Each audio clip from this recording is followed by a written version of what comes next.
L'Espagne n'est pas seulement une destination, c'est une histoire à plusieurs couches, racontée avec passion et pierre, avec feu et saveur. Et chaque chapitre est une surprise. Nous commençons à Ronda, où le drame n'est pas une option, il est inscrit dans le paysage. Perchée au-dessus d'un profond ravin, cette ville à flanc de falaise ressemble à un rêve esquissé par un poète. Avec son pont légendaire, son histoire de la corrida et ses vues panoramiques sur l'Andalousie, Ronda n'offre pas seulement un panorama, elle impose une pause. Puis vient Valence, où l'ancien rencontre l'audacieux. La ville qui nous a donné la paella a aussi offert une architecture futuriste, des plages dorées et du street art rivalisant avec ses cathédrales classiques. C'est un endroit où les orangers poussent au centre-ville et où la vie nocturne palpite à travers les murs antiques. Mais l'Espagne ne cesse jamais de se transformer. Depuis le continent, nous naviguons vers Garachico, un joyau côtier de Tenerife qui a transformé la tragédie en beauté. Autrefois ensevelie par la lave, la ville a ressuscité, ses piscines naturelles de roches et son charme discret témoignent aujourd'hui de sa résilience.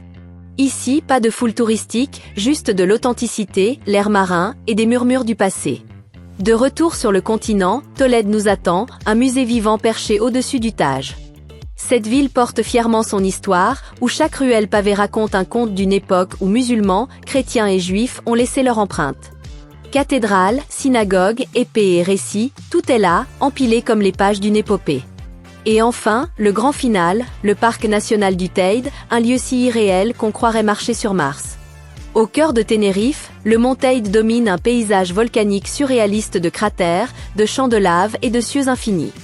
Debout ici, au-dessus des nuages, vous ne voyez pas seulement l'Espagne, vous sentez la terre respirer. Ce ne sont pas seulement des étapes sur une carte. Ce sont des émotions en mouvement, des fragments d'un pays qui vous attirent de plus en plus à mesure que vous y restez. Ce n'est pas du tourisme. C'est une transformation. Bienvenue en Espagne, sauvage, authentique, inoubliable.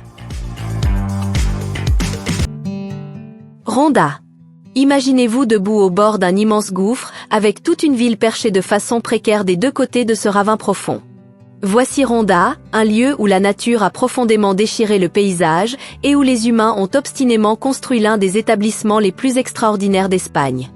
Malgré le terrain difficile, l'essence de Ronda se trouve dans El Tajo, un spectaculaire gouffre plongeant à 120 mètres vers la rivière Guadalvin en contrebas. Cette merveille naturelle divise la ville en deux parties distinctes, l'ancien quartier mauresque, la Ciudad, et le nouveau quartier commercial, El Mercadillo. Le magnifique Puente Nuevo, ou Pont Neuf, relie ces deux moitiés et malgré son nom, il enjambe le ravin depuis 1793. Le pont a mis un incroyable 42 ans à être achevé et reste un symbole de l'ingéniosité humaine. Si vous regardez de près son centre, vous apercevrez une petite chambre qui a autrefois servi de prison et, dit-on, de salle de torture pendant la guerre civile espagnole. Le paysage spectaculaire de Ronda a depuis longtemps attiré les esprits créatifs en quête d'inspiration. Ernest Hemingway et Orson Welles furent tous deux captivés par la ville, Hemingway l'ayant même intégré dans son roman sur la guerre civile espagnole, Pour qui sonne le glas. La célèbre scène du roman où des fascistes sont jetés d'une falaise s'inspire d'événements réels à Ronda. La ville occupe aussi une place spéciale dans l'histoire de la tauromachie comme le berceau de l'arène la plus ancienne et la plus belle d'Espagne, la Plaza de Toros de Ronda, construite en 1785. C'est ici que le légendaire Pedro Romero développa le style moderne de la corrida à pied, plutôt qu'à cheval. Le musée de l'arène expose des costumes de matadors colorés et retrace l'histoire controversée de cette tradition espagnole. À quelques minutes en voiture de Ronda, se trouve le village remarquable de Setenil de Las Bodgas, où les maisons et commerces sont littéralement creusés dans des formations rocheuses en surplomb. Non loin, le village autrefois ordinaire de Juscar s'est transformé en village des Schtroumpfs après que tous les bâtiments aient été peints en bleu vif pour la promotion d'un film. Cette transformation fut tellement appréciée des touristes qu'ils décidèrent de conserver ce look distinctif. Au-delà de ces ponts et bâtiments, Ronda possède une histoire plus sauvage. Les montagnes escarpées et inaccessibles entourant la ville en firent un refuge idéal pour les bandits au XVe siècle. Ces hors-la-loi contrôlaient les passages montagneux, tendant des embuscades aux voyageurs riches, et devinrent des héros populaires pour beaucoup de pauvres Andalous. Valencia. Alors que Ronda s'accroche à ses falaises, Valence est un témoignage de la résilience et de l'innovation humaine. Après une inondation dévastatrice en 1957 qui a coûté la vie à de nombreuses personnes, les habitants de Valence ont pris une décision extraordinaire. Ils ont détourné le fleuve Turia vers le sud, transformant son lit en l'un des parcs urbains les plus impressionnants d'Espagne.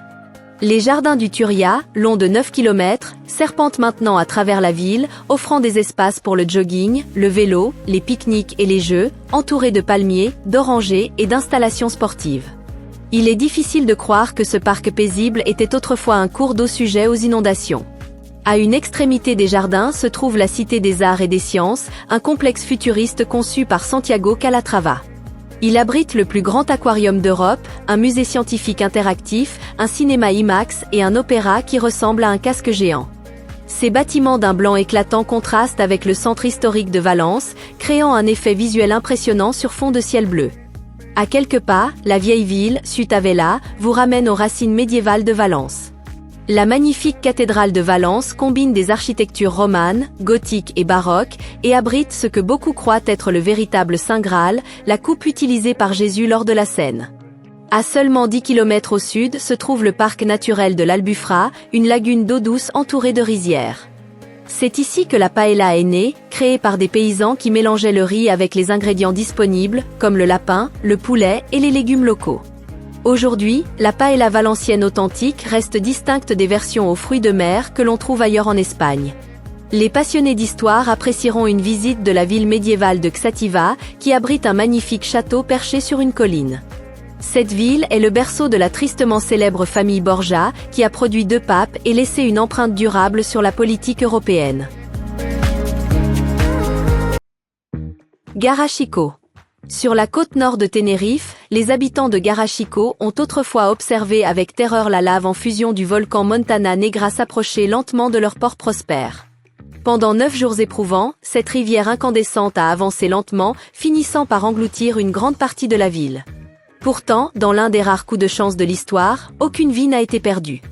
Avant cette éruption catastrophique, Garachico était le cœur commercial animé de Tenerife, avec des navires venus d'Europe et des Amériques remplissant son port naturel, échangeant vin, sucre et produits exotiques. De somptueux manoirs bordaient ses rues, construits grâce à la richesse du commerce international, et la prospérité de la ville semblait assurée, jusqu'à ce que l'éruption change tout. Ce qui rend Garachico spécial aujourd'hui, c'est la transformation qui a suivi la catastrophe. Lorsque la lave s'est refroidie, elle a formé d'inattendues piscines naturelles le long du littoral, aujourd'hui connues sous le nom d'El Calton. Ces bassins, rafraîchis par l'océan à chaque marée, sont un magnifique héritage de l'éruption. Pendant ce temps, le port autrefois animé est devenu inutilisable et les échanges maritimes ont été redirigés vers d'autres ports comme Santa Cruz. Ce déclin économique a cependant eu un effet inattendu. Tandis que de nombreuses villes côtières se transformaient en stations touristiques remplies d'hôtels à étages et de plages bondées, Garachico est resté figé dans le temps. Aujourd'hui, les visiteurs découvrent une architecture coloniale magnifiquement préservée autour de la Plaza de la Libertad, notamment le Castillo de San Miguel du XVIe siècle et l'église Santa Ana avec son autel en marbre. Les rues pavées de la ville mènent à des places cachées où les habitants se retrouvent dans des cafés traditionnels, et le soir, on entend la musique folklorique canarienne s'échapper des tavernes pittoresques où les pêcheurs partagent des histoires autour d'un verre de vin local. Cette atmosphère authentique a valu à Garachico d'être reconnu comme l'un des plus beaux villages d'Espagne. À quelques minutes de route de Garachico se trouve le parc rural de Teno, où une ancienne activité volcanique a sculpté des paysages spectaculaires de ravins profonds et de falaises vertigineuses plongeant dans l'Atlantique. Au cœur de ce relief escarpé se niche le minuscule village de Masca, perché de manière précaire sur des crêtes étroites entre des sommets vertigineux. Ce hameau isolé est resté quasiment inconnu du grand public jusqu'à la construction d'une route dans les années 1990, ce qui lui a valu le surnom de joyau caché de Tenerife. Tolède. Tolède se dresse comme un monument vivant à une expérience historique extraordinaire, où chrétiens, musulmans et juifs se sont autrefois réunis pour créer une civilisation qui allait changer à jamais l'Europe. Se promener dans les ruelles médiévales de Tolède, c'est comme entrer dans une capsule temporelle parfaitement préservée. Contrairement à de nombreuses villes européennes qui privilégiaient un seul style architectural, Tolède les a tous adoptés. En marchant, on tourne un coin pour tomber sur une ancienne synagogue, avant de se retrouver face à une mosquée transformée en église, avec des flèches gothiques qui se dressent au loin.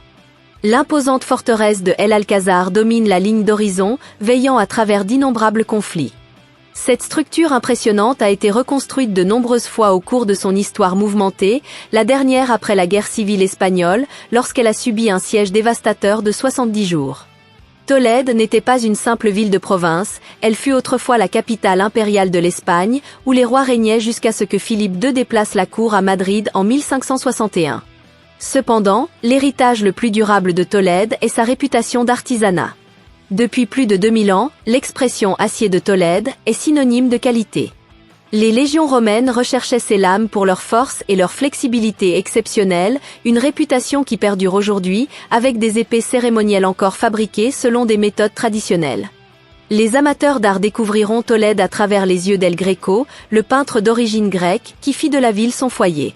Son chef-d'œuvre, l'enterrement du comte d'Orgaz, est toujours exposé dans l'église de Santo Tomé, représentant le ciel et la terre dans son style allongé et surnaturel caractéristique.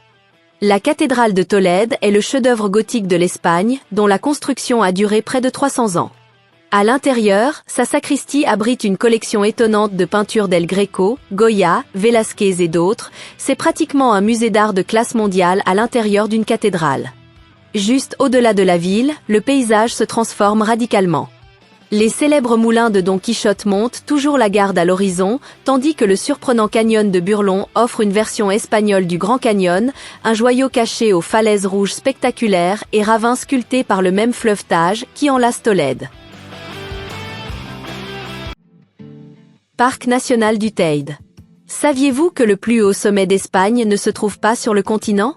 Le mont Teide s'élève de manière spectaculaire au cœur de Tenerife, atteignant une hauteur impressionnante de 3718 mètres. Mais ce n'est pas une montagne ordinaire, c'est un volcan actif, bien qu'il soit paisiblement endormi depuis sa dernière éruption en 1909. En visitant le parc national du Teide, vous aurez l'impression d'avoir mis les pieds sur une autre planète. Le paysage est si surnaturel que la NASA a envoyé des astronautes pour s'entraîner aux missions lunaires. En explorant, vous remarquerez les coulées de lave durcies sous vos pieds, créant un terrain si proche de la surface lunaire que Hollywood n'a pas pu résister à tourner des scènes de films comme le choc des Titans. L'une des caractéristiques les plus fascinantes du parc est l'os rock de Garcia, un ensemble de formations rocheuses sculptées par l'activité volcanique et l'érosion, prenant des formes qui semblent défier la gravité. Le rocher le plus célèbre, appelé Cheyot, ressemble à un arbre de pierre géant et est devenu un symbole emblématique de Tenerife, figurant même sur d'anciens billets de banque espagnols. L'emplacement unique du parc offre des expériences vraiment spéciales. À la tombée de la nuit, l'air pur de la montagne et l'absence de pollution lumineuse en font l'une des meilleures destinations d'observation des étoiles en Europe. L'Observatoire du Teide, installé ici en raison de ses conditions exceptionnelles, abrite certains des télescopes les plus avancés au monde. Avant la colonisation espagnole, le mont Teide était sacré pour les Ganches, les premiers habitants de Tenerife. Ils l'appelaient Eched et croyaient qu'il abritait Go, une divinité malveillante semblable au diable. Selon leur mythologie, Go avait enlevé le dieu du soleil, Majak, et l'avait emprisonné dans la montagne, plongeant le monde dans les ténèbres jusqu'à ce que le dieu suprême, Aman, le libère. Aujourd'hui, la plupart des visiteurs montent en téléphérique, qui vous transporte jusqu'à 3550 mètres en seulement 8 minutes.